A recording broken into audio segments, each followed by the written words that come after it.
Basics చెప్పి ప్రియులరా ఆత్మీయ మేలుకొలుపులోనికి మమ్మల్ని తీసుకెళ్లాలని దేవుడు చిన్న తలంపు ఇచ్చాడు. ఇప్పుడు హెబ్రీలకు రాసిన పత్రికలో నుంచి ప్రియులరా మనము మొదటి 2 వచనాలు చదువుదాం.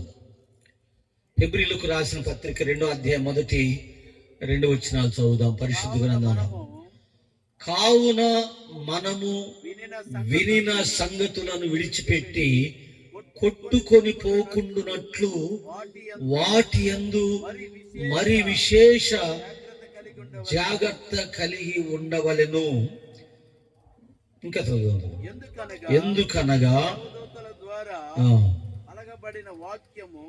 పలగబడిన వాక్యము నందున ప్రతి అతిక్రమమును అవిధేయతయు న్యాయమైన ప్రతిఫలమును పొంది ఉండగా వచ్చిన కూడా 3 దాకా చదవాలి. మనం ఇంత గొప్ప రక్షణను మనము నిర్లక్ష్యం చేసిన ఎలాగు తప్పించుకుందుము.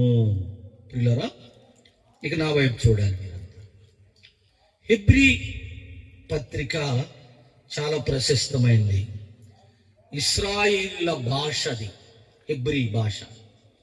ఇశ్రాయేలీల్ని ఈ ప్రపంచం ఏమనేదంటే హెబ్రీలు అనేది. మనం ఇతర దేశాలకు వెళ్తే ఏమంటారు మనల్ని? ఇండియన్స్. తెలుగు వాళ్ళని తెలుగువారు కదా. మద్రాసు వాళ్ళు వస్తే తమిళ వాళ్ళు. ఇట్లా ఇది హెబ్రీ పత్రిక. ప్రియులరా పరిశుద్ధాత్మ దేవుడు రాపించిన ఒక గొప్ప పత్రిక. ఈ హెబ్రీ పత్రికలో చాలా అమూల్యమైన విషయాలు ఉంటాయి, చాలా అమూల్యమైనవి. ప్రియులారా మొదటి ఈ పత్రికలో ముఖ్యమైన సంగతులు 3 చెప్పి నేను నా ధ్యాన భాగంలోకి వెళ్తా. ఆ ముఖ్యమైన సంగతులు ఏంటి అంటే యేసు ప్రభువులో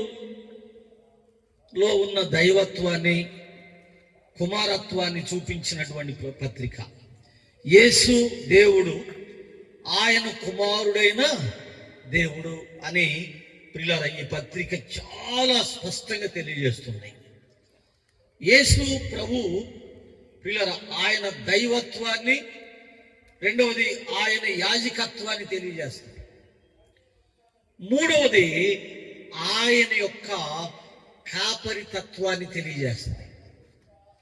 దైవత్వము, యాజకత్వము, ప్రియులారా కాపరితత్వాన్ని, కాపరితనాన్ని తెలియజేస్తుంది. ఈ పత్రికలో చాలా అమూల్యమైన సంగతులు ఉన్నాయి. బైబిల్లో